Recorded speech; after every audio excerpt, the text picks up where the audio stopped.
जय सद्गुरुदेव, जय पच्चरणम। मेरे सद्गुरु की वाणी परम संत महात्मा यशपाल जी महाराज का प्रवृत्ति में निवृत्ति, गृहस्थ धर्म का गीता सुधा भाष्य, अध्याय 6, श्लोक 5 और 6। उद्धरे दात्मना आत्मानं नात्मनं वसादयेत्, आत्मैव हयात्मनो बन्धुरात्मैव रिपुरात्मनः। बन्धुरात्मा आत्मनस्तस्य येनात्मैवात्मना जितः, अनात्मनस्तु शत्रुत्वे वर्तेतात्मैव शत्रुवत्। अपने द्वारा अपना संसार समुद्र से उद्धार करे और अपने को अधोगति में न डाले, क्योंकि यह मनुष्य आप ही तो अपना मित्र है और आप ही अपना शत्रु है। जिस जीवात्मा द्वारा मन और इंद्रियों सहित शरीर जीता हुआ है, उस जीवात्मा का तो वह आप ही मित्र है, और जिसके द्वारा मन और इंद्रियों सहित शरीर नहीं जीता गया है, उसके लिए वह आप ही शत्रु के सदृश शत्रुता में बरतता है। जीव अज्ञान के वश होकर इस दुखमय संसार सागर में गोते लगाता रहता है और नाना प्रकार की भली बुरी योनियों में भटकता हुआ भांति भांति के भयानक कष्ट सहता रहता है। जीव की इस दीन दशा को देखकर दयामय भगवान उसे साधनोपयोगी देव दुर्लभ मनुष्य शरीर प्रदान करके एक बहुत सुंदर अवसर देते हैं, जिसमें वह चाहे तो साधन के द्वारा एक ही जन्म में संसार समुद्र से निकलकर सहज ही परमानंद स्वरूप परमात्मा को प्राप्त कर ले। इसलिए मनुष्य को चाहिए कि वह मानव जीवन के दुर्लभ अवसर को व्यर्थ न जाने दे और कर्म योग, सांख्य योग तथा भक्ति योग आदि किसी भी साधन में लगकर अपने जन्म को सफल बना ले। यही अपने द्वारा अपना उद्धार करना है। इसके विपरीत राग द्वेष, काम क्रोध और लोभ मोह आदि दोषों में फंसकर भांति भांति के दुष्कर्म करना और उनके फल स्वरूप मनुष्य शरीर के परम फल भगवत प्राप्ति से वंचित रहकर पुनः शुकर कुकर आदि योनियों में जाने का कारण बनना अपने को अधोगति में ले जाना है। शरीर, इंद्रिय और मन को भली भांति अपने वश में कर लेना ही इनको जीतना है। विवेक पूर्वक अभ्यास और वैराग्य के द्वारा ये वश में हो सकते हैं। परमात्मा की प्राप्ति के लिए मनुष्य जिन साधनों में अपने शरीर, इंद्रिय और मन को लगाना चाहे, उनमें जब वे अनायास ही लग जाएं और उसके लक्ष्य के विपरीत मार्ग की ओर ताके ही नहीं, तब समझना चाहिए कि यह वश में हो चुके हैं। और जिसके द्वारा मन एवं इंद्रियों सहित शरीर नहीं जीता गया है, वह अहमता, ममता, राग द्वेष, काम क्रोध, लोभ मोह आदि के कारण प्रमाद, आलस्य और विषय भोगों में फंसकर पाप कर्मों के कठिन बंधन में पड़ जाता है। ऐसा अज्ञान विमोहित मनुष्य आसक्ति के वश होकर दुखों को सुख और अहित को हित समझकर अपने यथार्थ कल्याण के विपरीत आचरण करने लगता है और स्वयं अपना शत्रु बन बैठता है। यदि हम विचार पूर्वक अपना अहम भाव छोड़ दें और सद ब्रह्म रूप हो जावें, तो मानो सहज में हम स्वयं ही अपना कल्याण कर लेते हैं, और नहीं तो रेशम के कीड़े की तरह जो आप ही अपने आप को कोष में बंद कर लेता है। जो मनुष्य अपने शरीर को ही सब कुछ मानकर उसी में अपने आप को पूर्ण रूप से बंध कर लेता है, वह स्वयं ही अपना बैरी ठहरता है। इसलिए जो मनुष्य स्वयं ही अपने संकल्प विकल्पों को बढ़ाता है, वह स्वयं ही अपना शत्रु होता है। परंतु इसके विपरीत जिस पुरुष को इस बोध का अनुभव होता है कि मैं आत्मा हूँ और जो व्यर्थ को मिथ्या बात को अंगीकार नहीं करता, भगवान श्री कृष्ण कहते हैं कि वही श्रेष्ठ आत्मज्ञ है। One should raise oneself by one's self alone. Let not one lower oneself, for the self alone is the friend of oneself, and self alone is the enemy of oneself. For man, mind is the cause of bondage, and the mind is the cause of liberation. Mind absorbed in sense objects is the cause of bondage, and mind detached from the sense objects is the cause of liberation. Therefore, the mind which is always engaged in the remembrance of the Lord and his work is the cause of supreme liberation. Lord Krishna warns, practice yoga, discipline the senses and the mind, elevate yourself and become Yoga Ruddha as a dynamic yogi. Do attain to yoga, shine gloriously, not sink into the ocean of samsara and transmigration. Do not become a worldly minded man. Do not become a slave of lust, greed, and anger. Rise above worldliness, become divine, attain godhood. Friends and enemies are not outside. They exist in the mind only. It is the mind that makes a friend an enemy and an enemy a friend. Therefore, the self alone is the friend of oneself, and the self alone is the enemy of oneself. The lower and impure mind is your real enemy because it binds you to the samsara, and the higher and pure mind or the sattvic mind is your real friend because it helps you in the attainment of moksha.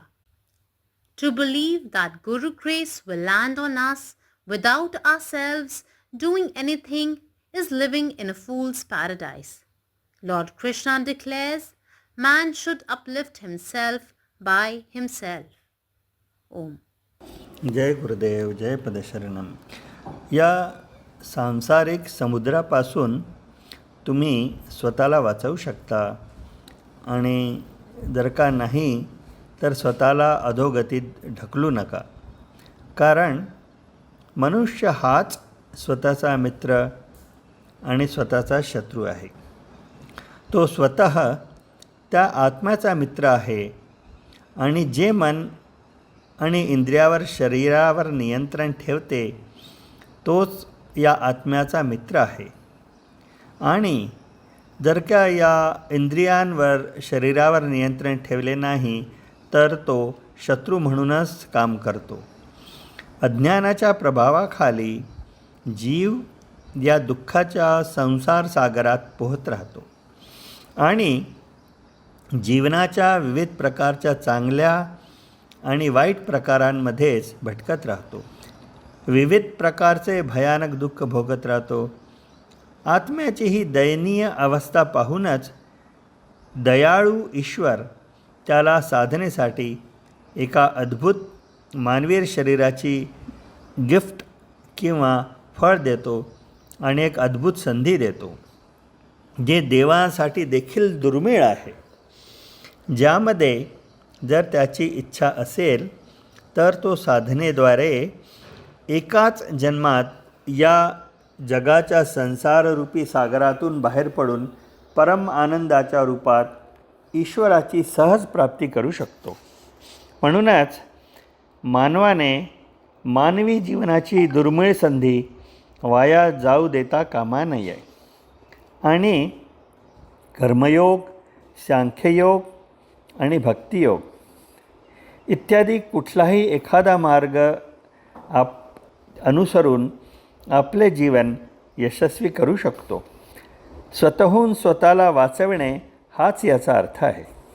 उलटपक्षी आसक्ती, द्वेष, वासना, क्रोध, लोभ, मोह इत्यादी दुर्गुणामध्ये अडकून विविध प्रकारची दुष्कर्मे करत राहणे आणि त्यामुळेच मानवी शरीराचे अंतिम फळ म्हणजे ईश्वराप्राप्तीपासून वंचित राहणे आणि पुन्हा पुन्हा डुक्कर, कुत्रा, मांजर, उंदीर इत्यादींच्या गर्भाशयात जाण्याचे कारण बनणे हे स्वतःला अधोगतीकडे नेणारे आहे. त्यांना जिंकण्याचा मार्ग म्हणजे शरीर, इंद्रिय आणि मनावर पूर्ण नियंत्रण असणे. विवेकपूर्ण अभ्यास आणि अलिप्ततेद्वारे हे नियंत्रित केले जाऊ शकते.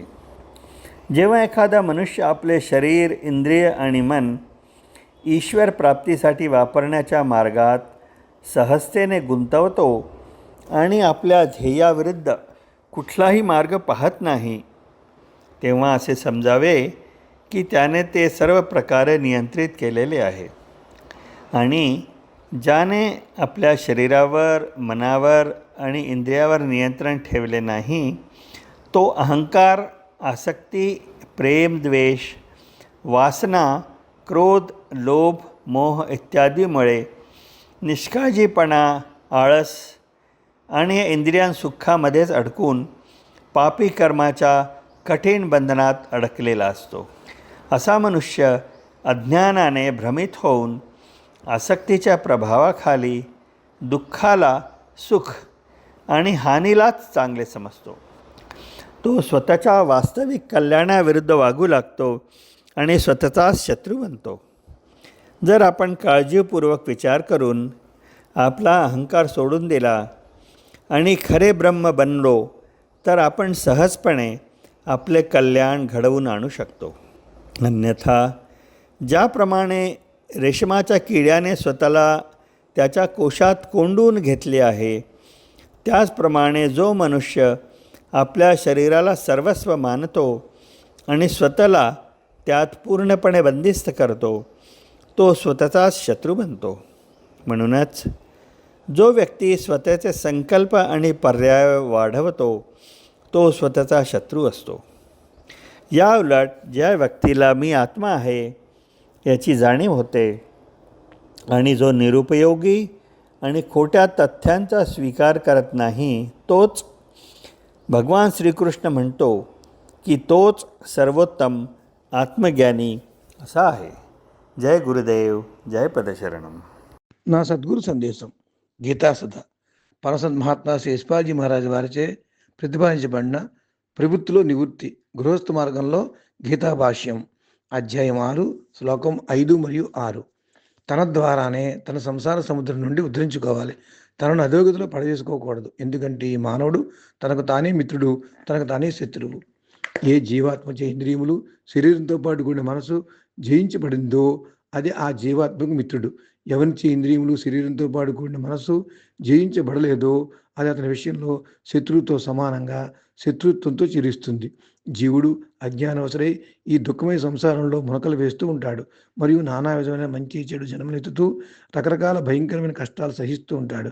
జీవుని యొక్క ఈ దీనస్థితిని చూచి దయామయుడైన భగవంతుడు అతన్ని సాధనకు ఉపయోగకరమైన, దేవతలకు కూడా దుర్లభమైన మానవ శరీరం ప్రసాదించి ఒక మంచి అవకాశాన్ని ఇస్తాడు.